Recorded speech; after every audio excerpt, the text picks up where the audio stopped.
متابعيني الغاليين، يسعد لي اوقاتكم جميعا واهلا وسهلا فيكم بحلقه جديده مع وصفه جديده.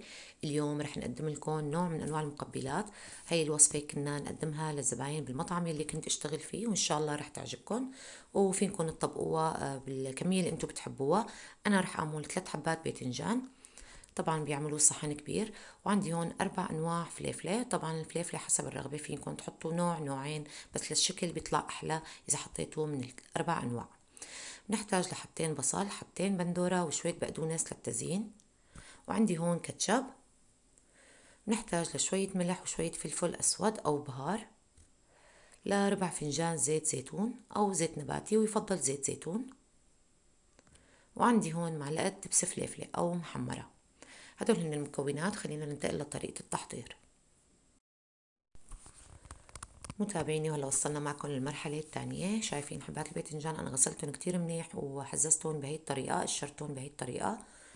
هلا رح نقطعهم بشكل طولي بهذا الشكل ل4 أو 5 شرحات بالطول، ويفضل انها تكون رقيقة شوي هيك بهذا الشكل. رح نبلش نفرمهم بشكل طولي بالمايل مثل حبات البطاطا المقلية. حاولوا ترققوها للقطع، هيك لازم تكون حبة الباذنجانة رقيقة، ما تكون سميكة مشان ما تتشرب زيت.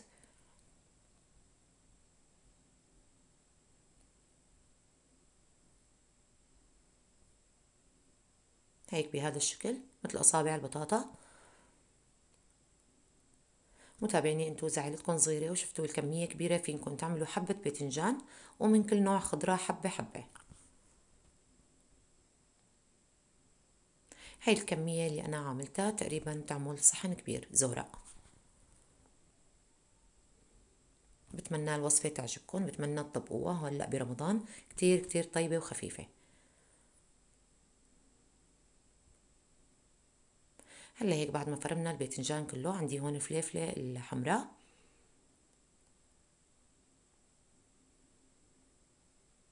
كمان رح نقطعها بنفس الطريقة بشكل طولي مثل أصابع البطاطا.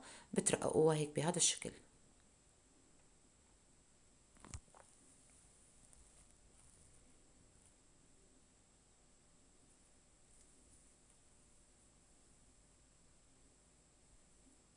متابعين الغاليين، أنا لما كنت أشتغل بالمطعم كنا ننزل كتير كتير وصفات بفترة اللونش، فترة الغداء للزباين.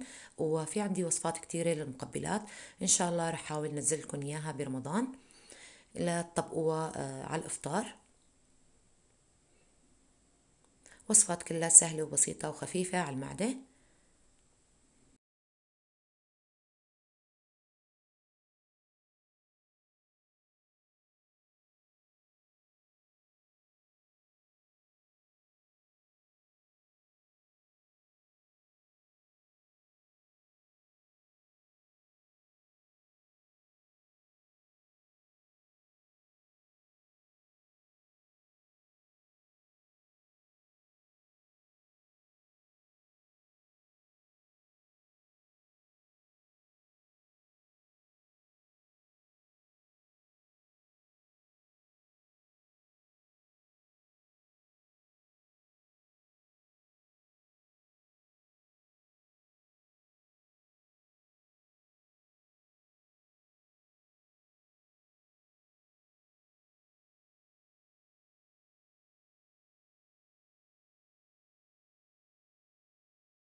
متابعيني، وهلا هيك بعد ما فرمنا كل الخضرة وهيك البندورة بهذا الشكل وبهي الطريقة.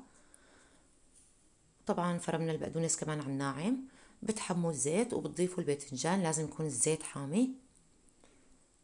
وبتقلوا الباذنجان لحتى يصير لونه أحمر وزيادة شوي، لحتى ما يضل فيه ولا نقطة زيت. وهلا هيك بعد ما قلينا الباذنجان ملاحظين كيف صار لونهم. هيك لازم يكون لون الباذنجان مقلي زيادة شوي. بتصفوهم كتير منيح وتفضوهم بالجاط. رح كفي باقي الكمية وبنشوفكم بالمرحلة اللي بعدها. متابعيني، وهلا هيك بعد ما قلينا الباذنجان لاحظوا معي كيف صار الباذنجان. هيك لازم يكون شرحات رقيقة مثل البطاطا المقلية. وطبعا الفرم له دور كبير، ما بيتشرب الزيت. هلا رح نبلش نخلط المكونات ونضيف مكونات على مهل. اول شي رح نضيف معلقة الدبس فليفلة او المحمرة، والمحمرة على كيفكم، اذا حبيتوا تحطوها حلوة او حدة ما في مشكلة حسب رغبتكم. ضفنا شوية فلفل اسود او بهار. رح اضيف تقريبا ربع فنجان زيت الزيتون. وعندي هون الملح، رح اضيف رشة صغيرة ملح، والملح حسب الرغبة. رح نقلبهم شوي سوا.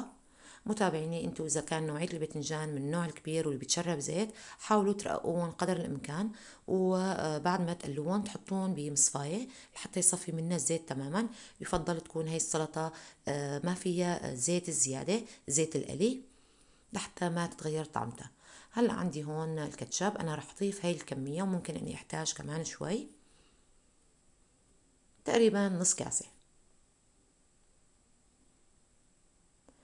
رح نخلطهم سوا. وعندي هون البقدونس، بسم الله، رح ضيف تقريبا نص الكمية او اكتر بشوي، واترك الباقي للتزيين.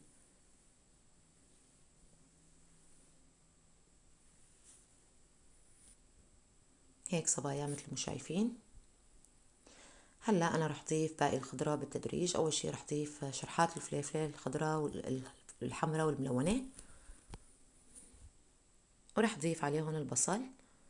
البصل هيك فرمته جوانح. انتو فينكم تحطوا حبة بصل وحدة كمان بيمشي الحال، وتقللوا من كمية الفليفلة اذا حبيتوا يكون الباذنجان ظاهر اكتر.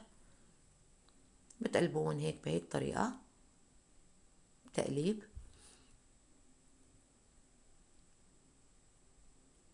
رح ضيف كمان شوية كاتشب. على فكرة الكاتشب بهي السلطة كتير كتير بيعطي طعمة زاكية. هلا رح اضيف حبات البندورة، بسم الله. كمان بتقلبون هيك بهي الطريقة.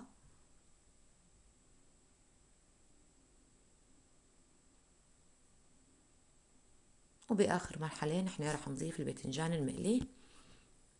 بسم الله الرحمن الرحيم. رح نقلبون سوا. بتقلبون كتير منيح.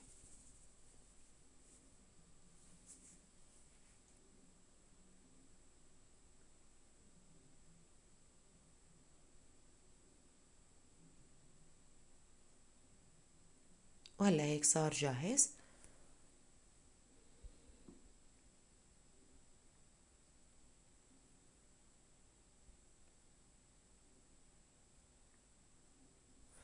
رح نفضيه بطبق التقديم ونشوفكم بالمرحلة النهائية. متابعيني، إن شاء الله